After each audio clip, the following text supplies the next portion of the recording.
हैं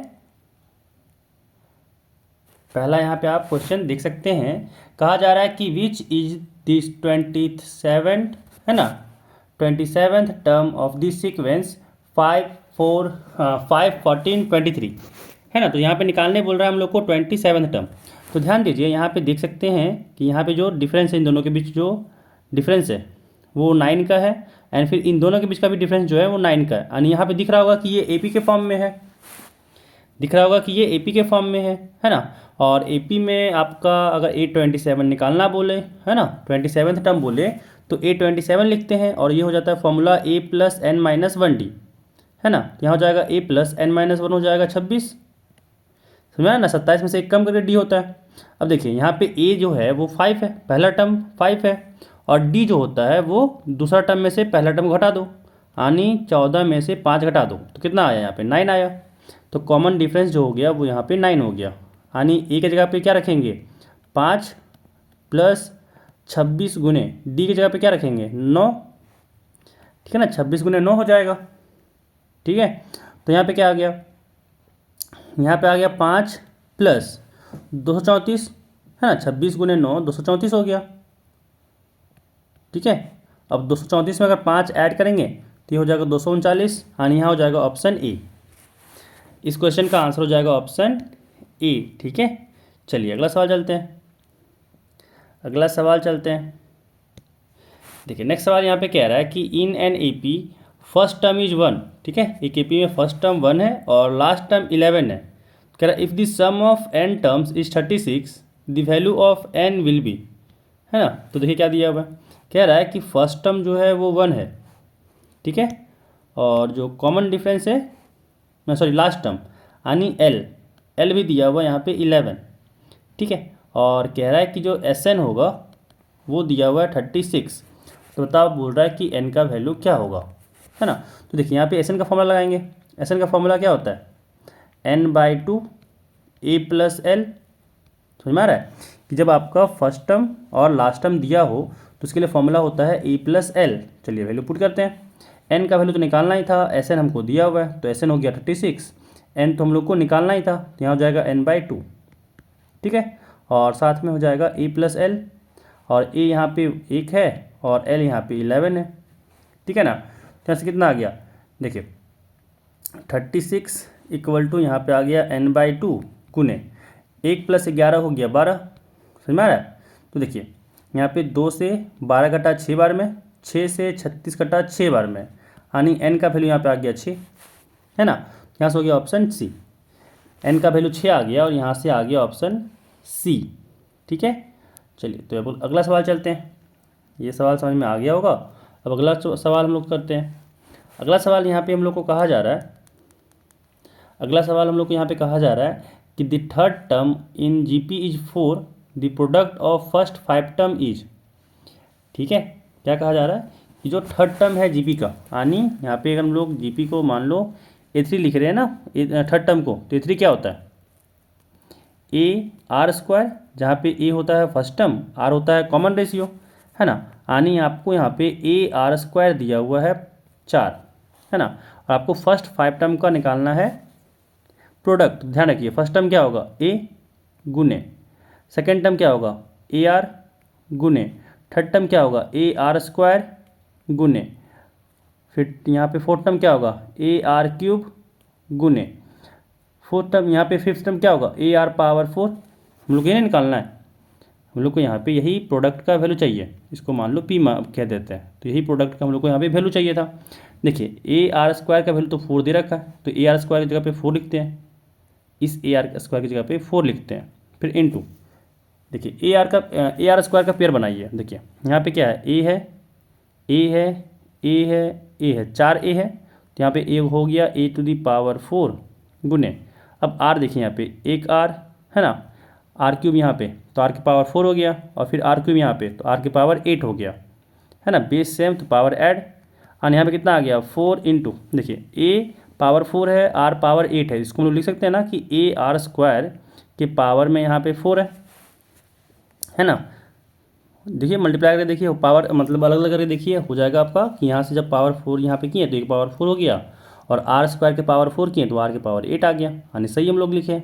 और A R square का वैल्यू यहाँ पे 4 दिया हुआ है, यानी क्या हो गया 4 गुने 4 के पावर 4, समझ आया, 4 गुने 4 के पावर 4 हो गया, है ना। तो देखिए कितना हो जाएगा, 4 के पावर 4 होता है 4 चौक 16 चौक 64, है ना, और 64 चौक होता है 512, 512 और यहाँ पे एक सेकेंड, 4 चौक 16, 16 चौक 64 और 64 चौक मल्टीप्लाई कर लेते हैं सबसे अच्छा, है ना, कि 4 चौक 16, 16 चौक 64 और गुने 4 है ना, तो वह 4 चौक 16, एक कैरी 6 चौक 24 है 25, 256 हुआ, है ना, ये 256 हुआ, ठीक है। और फिर 256 को 4 से गुना करना था, तो यहाँ पे हो जाएगा 6 चौक 24, 4 2 हाथ में, 5 चौक 20, 2 22, 2 हाथ में, 4 दूनी 8 और 2 10, यानी हो जाएगा 1024। तो यहाँ पे इसका आंसर हो जाएगा तीसरा नंबर 1024, ठीक है।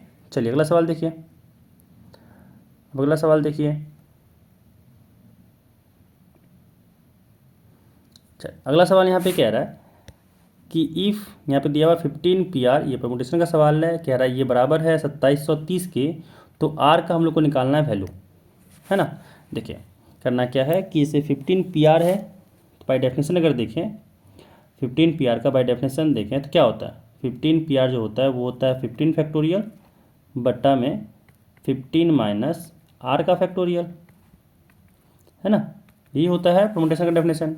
और ये कह रहा है कि 2730 है, ठीक है, ये जो कह रहा है कि ये 2730 के बराबर है ना। तो यहाँ पे आर का हम लोग को वैल्यू लिखना है, ठीक है।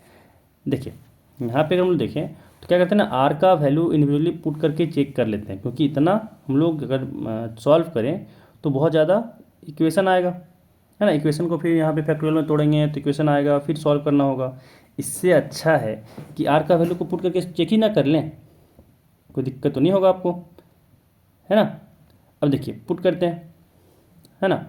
देखिए अगर हम लोग आर का वैल्यू यहाँ पे 3 पुट करें तो क्या होगा, आ जाएगा 15 फैक्टोरियल बट्टा 15 में से 3 गया तो हो जाएगा 12 फैक्टोरियल, है ना। और यहाँ पे क्या आ गया, यहाँ से हो जाएगा 15 गुने 14 गुने 13, ठीक है, और फिर गुने हो जाएगा 12 फैक्टोरियल बट्टा में है 12 फैक्टोरियल, ये से ये कटा और इन तीनों को अगर गुना किए, ठीक है, तो देखिए गुना करके देख लेते हैं।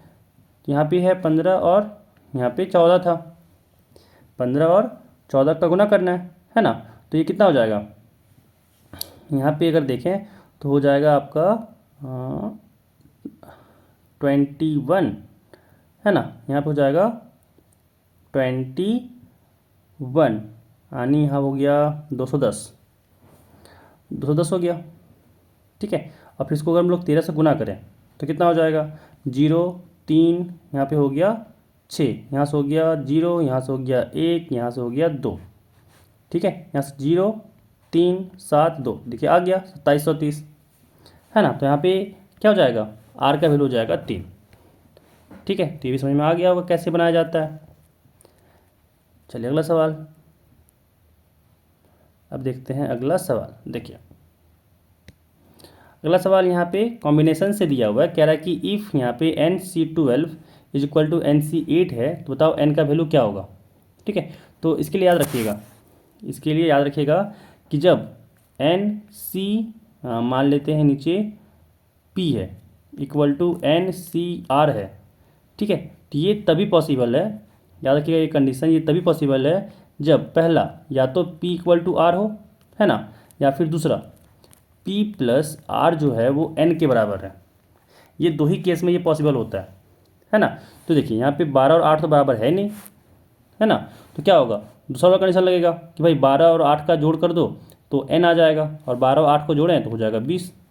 तो ऑप्शन यहाँ पे ए हो गया, ठीक है। चलिए अगला सवाल, अगला सवाल यहाँ पे कह रहा है कि हाउ मेनी डिफरेंट वर्ड, है ना, how many different word of 2 letters can be formed out of the letter of the word cat, ठीक है। देखिए इसके लिए सिंपल तरीका लगाइएगा कि टोटल कितना लेटर है, यहाँ पे 3 है तो 3 होगा, और कितना लेटर का वर्ड बनाना है, 2 लेटर का, यानी इसमें से हम लोग को 2 लेटर को चुनना है। तो जब भी चुनने का बात आए क्या लगाएंगे हम लोग, कॉम्बिनेशन।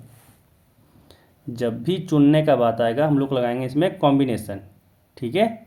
चलिए तो यहाँ पे क्या हो जाएगा 3C2, यहाँ पे आ जाएगा हम लोग का 3C2, है ना।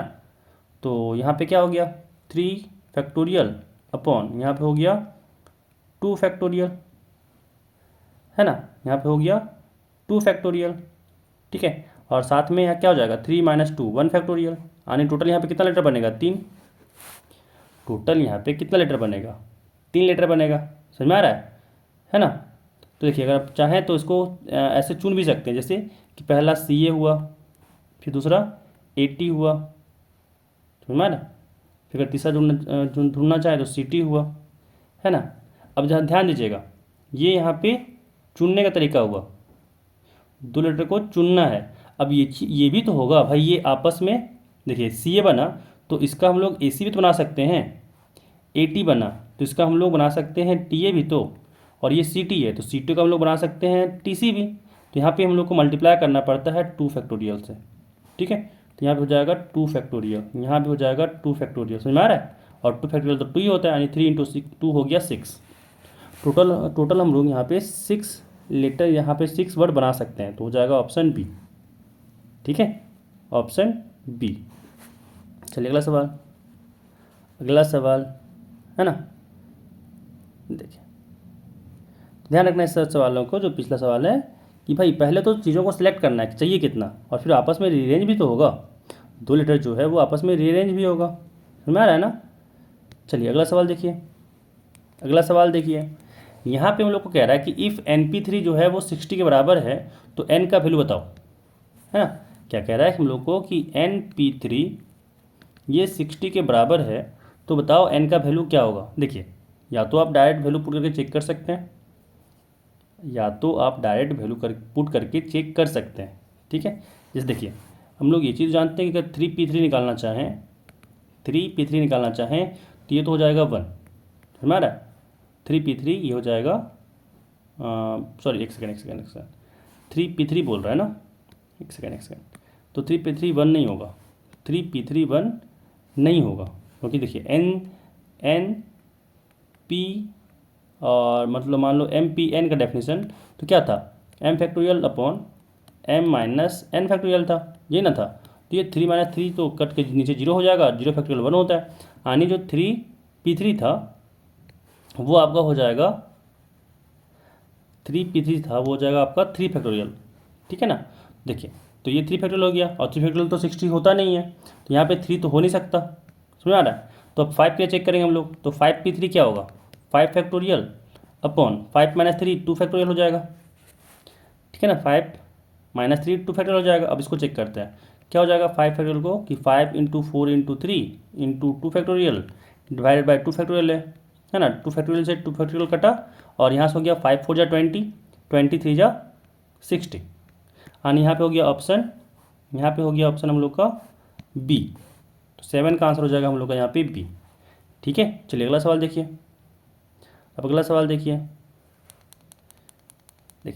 कह रहा है यहाँ पे हम लोग को कि भाई इसका डिटर्मिनेंट क्या होगा, है ना, द वैल्यू ऑफ x। तो कुछ यहाँ पे लोचा है, समझ में आ रहा है, नहीं यहाँ पे कुछ लोचा नहीं है, वैल्यू निकालना है निकल जाएगा। देखिए इसका हम लोग यहाँ पे वैल्यू पूछा जा रहा है, तो कैसे निकालते हैं डिटर्मिनेंट, मल्टीप्लाई करते हैं क्रॉस में, यानी 5 × x² हो गया 5x², फिर माइनस x × 5x है, यहाँ भी आ गया 5x², तो 5x² कट के 0 हो गया, ऑप्शन ए, ठीक है। अगला कह रहा है कि in a row matrix the number of row is, ठीक है, कि कोई रो मैट्रिक्स है इसमें नंबर ऑफ रो पूछा जा रहा है। तो याद रखिएगा रो मैट्रिक्स में नंबर ऑफ रो कितना होता है 1 होता है, नंबर ऑफ रो 1 होता है, ठीक है। चलिए अगला देखिए, यहाँ पे हम लोग को 2 मैट्रिक्स दिया हुआ है, एक ए है एक बी है, और a + b पूछा जा रहा है। तो याद रखिएगा कि भाई कोरस्पॉन्डिंग एलिमेंट्स को ऐड करना है, कि यहाँ पे फर्स्ट रो का फर्स्ट कॉलम एलिमेंट ले रहे हैं, और यहाँ भी फर्स्ट रो का फर्स्ट कॉलम लेना होगा, यानी 3 और 4 को जोड़ना है, तो हो गया 7। तो ऑप्शन देखिए 3 और 4 को जोड़ना है पहले, तो 7 चाहिए यहाँ पे फर्स्ट रो फर्स्ट कॉलम में एलिमेंट, तो 7 कहाँ पे दिख रहा है, यहाँ पे दिख रहा है, मार दीजिए टिक, यही हो जाएगा आपका आंसर। बाकी चेक भी कर सकते हैं, देखिए 1 और 7 का एडिशन करेंगे तो 8 होगा, देखिए यहाँ पे 8 है, 7 और 5 का एडिशन करेंगे तो 12 होगा, देखिए यहाँ पे 12 भी है, और 6 + 2 का एडिशन करेंगे तो 8 होगा, देखिए यहाँ पे 8 भी है, समझ में आया। तो यहाँ पे 10 का बी हो जाएगा आंसर। ठीक है, चलिए अगला सवाल देखिए। अगला सवाल यहाँ पे कह रहा है कि ए सेट है जिसमें 4 एलिमेंट है, बी एक दूसरा सेट है जिसमें भी 4 एलिमेंट है। कह रहा है then the value of A intersection A intersection B will be if universal set जो है एक्स वो 1 से 20 है, 1 से 20 है। देखिए इसको गोली मारी यूनिवर्सल सेट को, क्योंकि यूनिवर्सल सेट ही अजीब दिया है। यूनिवर्सल सेट कैसे 1 से 20 हो सकता है, क्योंकि ए और बी तो इसका सबसेट ही होगा। समझ आ रहा है ना, छोड़िए उसको, यूनिवर्सल सेट को भी फिलहाल भूल जाइए, क्योंकि इंटरसेक्शन में वैसे भी यूनिवर्सल सेट का कोई रूल कोई यूज होता नहीं है। ध्यान दीजिए, इंटरसेक्शन का मतलब क्या होता है कि जो दोनों के पास एलिमेंट्स हैं, ये जो उल्टा दिया हुआ है ना इसको इंटरसेक्शन पढ़ते हैं। और इसका मतलब होता है कि जो सेट ए में भी है और वही एलिमेंट सेट बी में भी होगा। ठीक है ना, जो सेट ए में है और वही एलिमेंट सेट बी में है वही इंटरसेक्शन में आएगा। ठीक है, तो यहाँ पे देखिए ए बी सी डी है, बी में बी डी ई एफ है, तो कौन सा एलिमेंट है ढूंढिए। बी देखिए मिल रहा है ना, और कौन सा कॉमन मिला, एक यहाँ पे मिला हम लोग को डी, और कोई मिल रहा है तो नहीं मिल रहा है। यानी इंटरसेक्शन में क्या हो जाएगा, जो सेट बी डी रखा होगा, सिर्फ बी डी जो सेट रखा होगा वही आंसर हो जाएगा। यानी यहाँ पे होगा ऑप्शन बी, यहाँ पे हो जाएगा ऑप्शन बी। ठीक है, 11 का आंसर बी हो जाएगा। चलिए अगला 12 नंबर देखिए। 12 नंबर कह रहा है कि इफ़ पी एक सेट दिया हुआ जिसके पास 4 एलिमेंट है, दूसरा सेट बी है जिसके पास 3 एलिमेंट है, और तीसरा सेट सी है इसके पास भी 3 एलिमेंट है। कहा जा रहा है कि then the value of C minus A intersection B. तो पहले तो ए इंटरसेक्शन बी निकालिए, है ना। और इंटरसेक्शन का मतलब क्या बताएं, इंटरसेक्शन का मतलब बताएं कि जो ए और बी में कॉमन होगा। समझ में आ रहा है, तो ए इंटरसेक्शन बी निकालिए पहले, क्या हो जाएगा देखिए। तो दोनों पास कॉमन क्या दिख रहा है, यहाँ पे हम लोग को दिख रहा है कि एस इसके पास भी है, एस इसके पास भी है, तो एस लिख दीजिए। और कुछ कॉमन दिखा, क्यू भी है इसके पास भी क्यू है, यानी क्यू भी कॉमन दिखा। और कुछ कॉमन दिख रहा है तो यहाँ पे नहीं दिख रहा है। तो चलिए एस क्यू यहाँ पे आ गया, ए इंटरसेक्शन बी। अब यहाँ पे निकालना था हम लोग को सी माइनस ए बी। ध्यान रखिए यहाँ पे क्या निकालना है हम लोग को, सी माइनस ए इंटरसेक्शन बी। और सी माइनस ए इंटरसेक्शन बी का सिंपल सा मतलब समझिए कि भाई वो एलिमेंट सी से हटाओ जो ए इंटरसेक्शन बी में भी है। क्या बताएं, सुनिए क्या बोले हैं कि सी से देखिए माइनस क्या करना है, ए इंटरसेक्शन बी। तो यहाँ पे वो एडिशन सब्ट्रैक्शन मल्टीप्लिकेशन वाला माइनस मत कीजिएगा, वहाँ पे जो माइनस यूज होता है ना। यहाँ पे माइनस का मतलब क्या हुआ कि जो सी सेट है उससे वो एलिमेंट्स को हटाओ जो ए इंटरसेक्शन बी में है। ठीक है, तो देखिए सी के पास कौन सा एलिमेंट है, क्यू है जो ए इंटरसेक्शन बी में भी है। यानी जो सी माइनस ए इंटरसेक्शन बी होगा उसके पास एलिमेंट्स बचेगा एम और एन। ठीक है, तो इसका आंसर हो जाएगा ऑप्शन ए। इसका आंसर हो जाएगा ऑप्शन ए। ध्यान देना है सब टर्म को ताकि एग्जाम में काम आए। ठीक है ना, क्योंकि हो सकता है भाई ये लॉन्ग आंसर में भी इस थ्योरी का यूज कर सकते हैं, इसी कारण से यहाँ पे बताया जा रहा है थोड़ा सा डिटेल में ही। अगला सवाल देखिए, कह रहा है the differential coefficient of 3x to the power 4 with respect to x will be. तो डिफरेंशिएशन करना है सिंपल सा, 3x टू द पावर 4 का डिफरेंशिएशन चाहिए आपको, है ना। तो देखिए नीचे में dx, देखिए 3 कांस्टेंट तो बाहर गुने x टू द पावर 4 का डिफरेंशिएशन करें तो हो जाएगा 4x क्यूब, है ना। तो यहाँ से आ गया 12x क्यूब। ऑप्शन यहाँ पे हो जाएगा, ऑप्शन यहाँ पे हो जाएगा, ऑप्शन यहाँ पे हो जाएगा। कोई ऑप्शन नहीं मैच रहा, कोई ऑप्शन मैच नहीं कर रहा, तो यहाँ पे सारा ऑप्शन गलत है। ध्यान रखिए डिफरेंशियल कोएफिशिएंट बोला है तो हम लोग को डिफरेंशिएशन ही करना है ना। तो यहाँ पे कोई ऑप्शन तो मैच ही नहीं कर रहा, कोई नहीं, मान लो यहाँ पे ऑप्शन ई है ना। इसका आंसर हो जाएगा 12x टू द पावर 3। इसमें अगर ऐसा कुछ रहे क्वेश्चन तो आप कोई भी आंसर मारिए, आपको मार्क्स मिलेगा, है ना, क्योंकि ये एग्ज़ाम का फॉल्ट, आपका फॉल्ट तो नहीं है। चलिए अगला सवाल देखिए। अगला सवाल यहाँ पे दिया हुआ है कि यहाँ पे इफ़ कह रहा है वाई जो है वो 2 log x है, तो कह रहा है then D Y upon D X क्या होगा। ठीक है, D Y upon D X क्या होगा। देखिए D Y upon D X की बात करें तो देखिए यहाँ पे करना क्या है, तो हम लोग को डिफ्रेंशिएट करना है 2 log x को। 2 कांस्टेंट तो बाहर, कांस्टेंट जो रहता है वो बाहर हो जाता है, ठीक है ना। अब देखिए log x का डिफ्रेंशिएशन, तो log x का डिफ्रेंशिएशन 1/x होता है, तो यहाँ से हो गया 2 इंटू 1/x, यानी आंसर आ गया डी 2/x। ठीक है, अगला सवाल देखिए।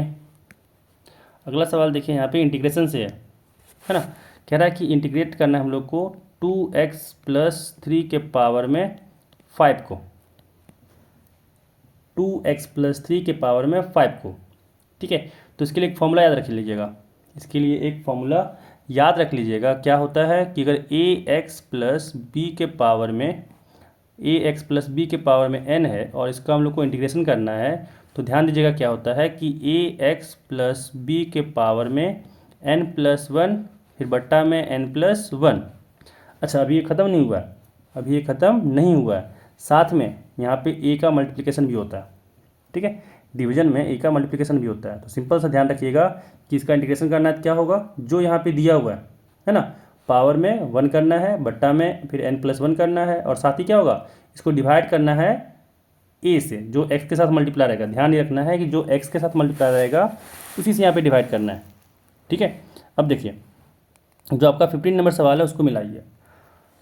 तो यहाँ पे क्या हो जाएगा, देखिए a की जगह पे 2 है, b की जगह पे यहाँ पे 3 है, तो आंसर क्या हो जाएगा 2x+3 के पावर में यहाँ पे 5 था, n की जगह पे तो हो जाएगा 6 बटा a की जगह पे 2 है और यहाँ हो जाएगा 2 × 6, तो कितना हो गया, यहाँ से आ गया 2x+3 के पावर में 6 डिवाइडेड बाई 12। और एक चीज़ ध्यान रखिएगा, जो यहाँ से मेरे से गलती हुआ है कि ये जो c जो रहेगा वो हमेशा रहेगा, जिसको कहते हैं इंटीग्रल कांस्टेंट। c जो है वो पूंछ है, हमेशा पूंछ जो है बंदर के साथ रहेगा ही, ठीक है। तो इसका आंसर आ जाएगा ऑप्शन सी। चलिए अगला सवाल, अगला सवाल देखिए, कह रहा है यहाँ पे कि the best measure to central tendency is am, it is true, है ना। पूछा जा रहा है कि क्या ये सही है, तो याद रखिएगा इसका आंसर होगा नो, इसका आंसर होगा आपका नो, ठीक है, ऑप्शन बी हो जाएगा। चलिए अगला देखिए, कह रहा है मीन ऑफ 5, 8, 11, 16, 15 इज। सिंपल सा मीन निकालने के लिए क्या करना होता है, सबको ऐड कीजिए, 5 + 8 + 11 + 16 + 15, फिर डिवाइडेड बाय कितना टर्म था टोटल, तो 5 था। क्या हो जाएगा 8 × 5 = 13, 13 और 11, 13 और 11 हो गया 24, 24 और 16, 24 और 16 हो गया आपका 40, 40 और 15, है ना, 40 और 15 हो गया 55, और यहाँ पे आ गया 55/5। तो यहाँ से अगर डिवाइड किए तो 11 से कटा, और यहाँ पे आ गया 11, तो मीन हो जाएगा आपका ऑप्शन बी 11। कोई दिक्कत नहीं होना चाहिए, ठीक है। चलिए ये भी सवाल कंप्लीट हुआ। अगला सवाल चलते हैं। अब अगला सवाल में कह रहा है हम लोग को यहाँ पे कि भाई इसका निकालना है मीडियन। तो देखिए पहले क्या करना होता है, मीडियन निकालने के लिए सबसे पहले आपको इसको असेंडिंग ऑर्डर में लिखना है। तो लिखिए असेंडिंग ऑर्डर में हो जाएगा 40, 40 से बड़ा यहाँ पे है 50, 50 से बड़ा यहाँ पे 60 है, 60 से बड़ा यहाँ पे 80 है, 80 से बड़ा यहाँ पे 90 है ना, फिर 90 से बड़ा यहाँ पे 100 है, और फिर 100 से बड़ा यहाँ पे 170 है। कोई दिक्कत तो नहीं होना चाहिए, ठीक है। अब देखिए जो बीच वाला होगा वही हो जाएगा आपका मीडियन, क्योंकि यहाँ पे नंबर ऑफ टर्म ऑड है ना। तो बीच में कौन सा है गिनिए, तो यहाँ पे 1, 2, 3, 4, 5, 6, 7 है, 7 का मिडिल टर्म होता है 4th टर्म, यानी यहाँ पे हो जाएगा 80। तो यहाँ पे ऑप्शन ए हो जाएगा 80 इसका मीडियन, ठीक है, 80 हो जाएगा इसका मीडियन। चलो अगला देखिए, अगला कह रहा है कि भाई डेफिनेशन पूछा जा रहा है आपसे सिंपल सा कि बताओ मीडियन क्या होता है, ठीक है। क्या हो जाएगा अभी देखें कि मिडिल मोस्ट वैल्यू, ठीक है, मिडिल मोस्ट वैल्यू। चलिए अगला सवाल देखिए, अगला सवाल आपसे पूछा जा रहा है कि बहुलक का डेफिनेशन क्या है, मॉड का डेफिनेशन क्या है। क्या हो जाएगा मोस्ट फ्रीक्वेंट वैल्यू, जो सबसे अधिक बार आता है उसी को कहते हैं मॉड। चलिए अगला सवाल देखिए, अगला कह रहा है यहाँ पे कि which of the following is true, है ना। तो जिधर दिखे मोड लेफ्ट साइड में, जिधर दिखे मॉड लेफ्ट साइड में, ठीक है ना। साथ दूसरा कंडीशन ये भी कि मीडियन के साथ 3 माइनस मीन के साथ 2, ये चीज़ ध्यान रखिएगा। डेफिनेशन क्या है कि जो मॉड है ना, जो रिलेशन है मॉड, वो बराबर होता है 3 मीडियन माइनस 2 मीन के। याद रखने का तरीका क्या होता है कि मॉड होगा इक्वल टू एक तरफ और दूसरी तरफ होगा मीडियन माइनस मीन। समझ आ रहा है। चलिए अगला सवाल देखिए, 22 नंबर सवाल यहाँ पे कह रहा है कि इसमें से कौन सा रिलेशन जो है वो करेक्ट है, ठीक है ना। इसमें से कौन सा जो रिलेशन है वो करेक्ट है। तो याद रखिए जीएम जो होता है वो एएम और एचएम का स्क्वायर रूट होता है। यहाँ पे गलती है, ध्यान रखिए, यहाँ पे एएम होता, ये जो है ये एएम होता, ऑप्शन सी तब होगा ये रहा यहाँ पे करेक्ट ऑप्शन, ठीक है ना। ध्यान रखिएगा क्या होता है GM, ये जो होता है GM इक्वल टू होता है √AM इंटू HM। ठीक है, ध्यान रखिएगा इसको। ऑप्शन थोड़ा सा गलत था। चलिए अगला सवाल देखिए 23 नंबर। 23 नंबर कह रहा है यहाँ पे कि the geometric mean of two number 8 and 18 shall be. ठीक है, कि क्या होगा। तो याद रखिए ज्योमेट्रिक मीन निकालने का जो तरीका होता है वो क्या करना होता है, √AB हो जाता है। दो नंबर का निकालना हो तो √AB हो जाता है, यानी 8 इंटू 18 हो जाएगा। ठीक है, अब देखिए 8 यहाँ पे है, इंटू 18 को लिख सकते हैं 2 इंटू 9, कोई दिक्कत तो नहीं होना चाहिए। अब देखिए यहाँ पे 8 इंटू 2 हो गया 16 इंटू 9 हो गया, 16 का स्क्वायर रूट 4 हो जाएगा इंटू 9 का स्क्वायर रूट 3 हो जाएगा, यानी यहाँ पे हो गया 12। ठीक है, ऑप्शन यहाँ पे हो जाएगा ए। ऑप्शन यहाँ पे हो जाएगा ए। चलिए अगला सवाल देखिए। अगला सवाल यहाँ कह रहा है कि least square method is used for calculating trend, है ना। तो ये पूछा जा रहा है कि क्या ये सही है या गलत है या दोनों है। तो ये तो पॉसिबल नहीं है कि भाई दोनों हो सकता है। इसका आंसर हो जाएगा ए, सही है। ठीक है ना, ये सही है। चलिए अगला सवाल देखिए 25। 25 यहाँ पे कह रहा है कि the most important factor causing seasonal variations are, है ना। तो हो जाएगा इसका answer C, weather and social customs. Weather and social customs. अगला सवाल प्रोबेबिलिटी से यहाँ पे दिया गया है, कह रहा है कि the probability of drawing a red ball from a bag containing 4 red and 5 white balls is. ठीक है, तो देखिए सिंपल सा प्रोबेबिलिटी का फॉर्मूला क्या होता है, नंबर ऑफ फेवरेबल आउटकम्स बटा टोटल नंबर ऑफ आउटकम्स। तो फेवरेबल में क्या चाहिए हमको निकालना, रेड बॉल है तो हम लोग को फेवरेबल में रेड ही बॉल होगा, और ऊपर हो जाएगा 4, नीचे में टोटल तो 5 और 4 को जोड़ेंगे तो हो जाएगा आपका 9, यानी 4/9 हो गया प्रोबेबिलिटी। जहाँ मिला उसको मारिए टिक, है ना। यहाँ हो जाएगा ऑप्शन डी। अगला 27 नंबर कह रहा है कि the probability of 53 Sundays in randomly chosen leap year is. ध्यान रखिए इसका हो जाएगा 2/7। 2/7 देखिए समझिए कैसे ये 2/7 होगा। एक सेकेंड, हाँ ठीक है। देखिए यहाँ पे 53 संडे होने का क्या चांस है। पहले हम लोग यहाँ पे अगर वीक लिखें तो Sunday, Monday, Tuesday, Wednesday, Thursday, Friday, Saturday, 7 दिन हो गया। 3 3 6 7 दिन हो गया। ध्यान दीजिए अगर हम लोग संडे से ही स्टार्ट करें, संडे से ही स्टार्ट करें, मान लो किसी मंथ में संडे से ही स्टार्ट हुआ 1 तारीख, ठीक है ना। यहाँ पे हम लोग को क्या निकालना था 53 संडे का, है ना, कि the probability of 53 Sundays in randomly chosen leap year.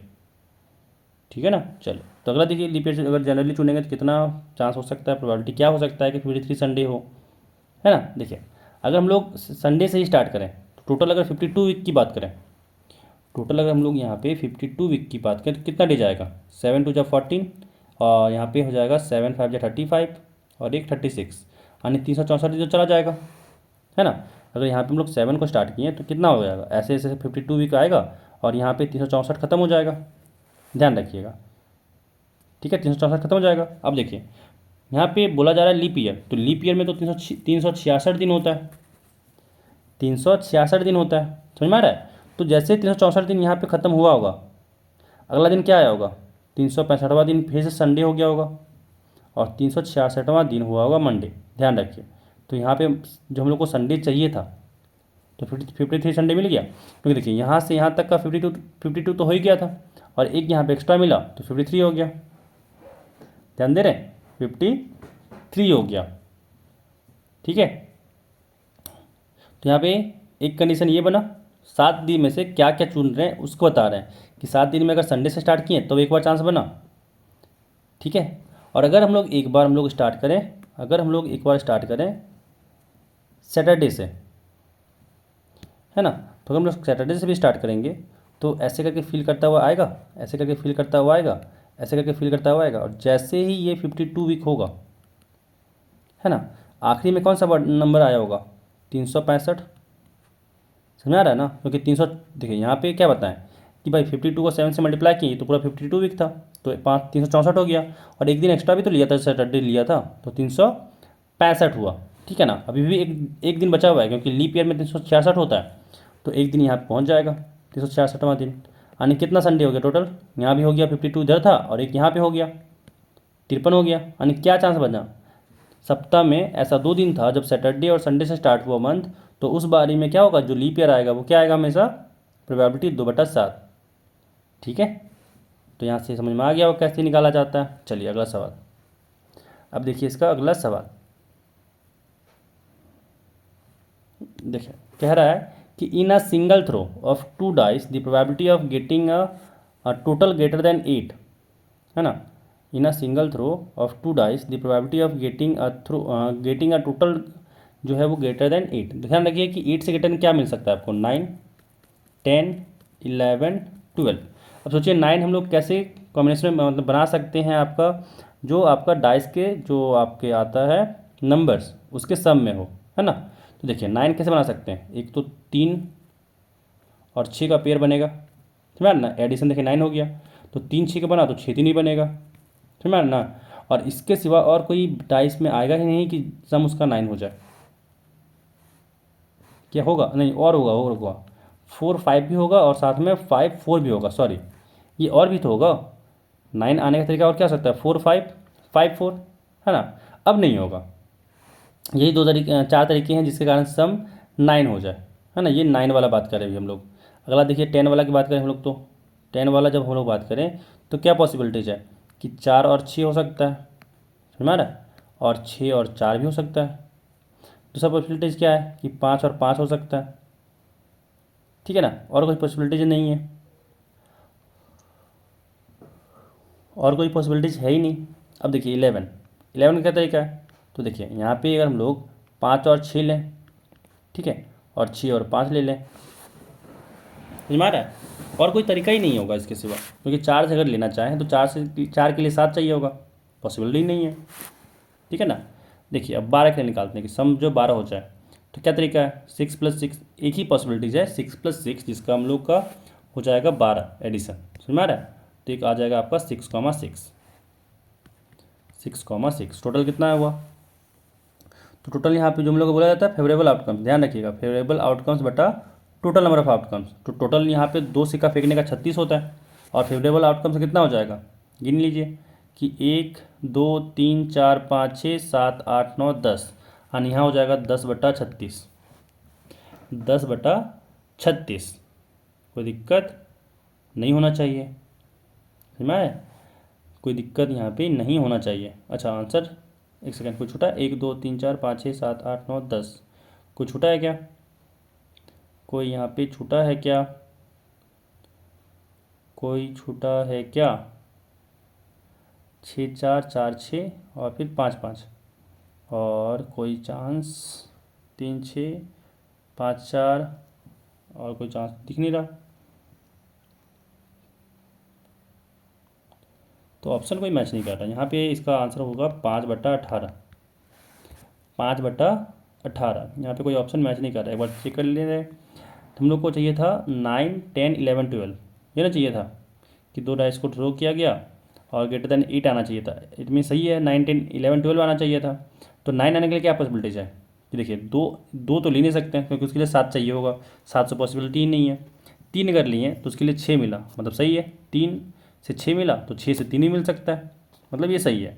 3 जब ले लिए, अब लेंगे 4 एक में, तो 4 और 5 9 हुआ, 5 और 4 भी 9 हुआ, मतलब ये भी सही है ना। तो टोटल यहाँ पे 9 आने के लिए 4 पॉसिबिलिटीज था, और कोई पॉसिबिलिटी तो है ही नहीं, मैं आ रहा है ना। चलिए अगला देखिए। अब यहाँ पे हम लोग को 11 की बात करें तो सॉरी 10 की बात करें, 10, तो 4 और 6, 6 और 4 हुआ, है ना, 4 और 6 और 6 और 4 हुआ। फिर अगर हम लोग उसमें देखा जाए तो तीसरा कंडीशन यहाँ पे हुआ 5,5, और कोई तरीका ही नहीं है, क्योंकि अगर हम लोग 3 लेंगे तो वहाँ पे 7 चाहिए, पॉसिबिलिटी ही नहीं है। अगला देखिए 11 में कह रहा है कि यहाँ पे अगर मतलब 11 अगर हम लोग को सम में चाहिए तो 5 और 6 लेंगे, दूसरा 6 और 5 तो अपने आप आएगा, है। और यहाँ पे 12 चाहिए तो 6,6, और यहाँ पे 5/18 होगा इसका प्रोबेबिलिटी। यहाँ पे कुछ लोचा हुआ है, 5/18 इसका ऑप्शन होना चाहिए था, ठीक है। तो यहाँ पे 5/18 होगा। चलिए अगला सवाल, अब चलते हैं अगले सवाल पे। अगला सवाल यहाँ पे जो आपके पास है वो यहाँ पे कह रहा है कि at the time of interpolation continuous series is not accumulated, यहाँ पे गलती है, मिसप्रिंट हुआ है, एक्यूमुलेटेड होगा यहाँ पे, एक्यूमुलेटेड अंडर, ठीक है। तो इसका आंसर जो आपका हो जाएगा 29 का, ये हो जाएगा all of the above, all of the above, ठीक है ना। इसमें से सारा लग जाता है, Newton expansion method, Newton's method, Lagrange method, ठीक है ना। चलिए अब अगला सवाल देखिए, आखिरी सवाल यहाँ पे कह रहा है कि binomial expansion method is based on, है ना, binomial expansion method is based on, तो याद रखिएगा इसका आंसर होगा सी, बाइनोमियल थ्योरम। ठीक है, बाइनोमियल थ्योरम से ही यहाँ पे बाइनोमियल हम लोग एक्सपेंशन करते हैं। ठीक है, तो उम्मीद करते हैं आपको ये वीडियो पसंद आया होगा। फिर मिलते हैं अगले वीडियो में, तब तक के लिए थैंक यू।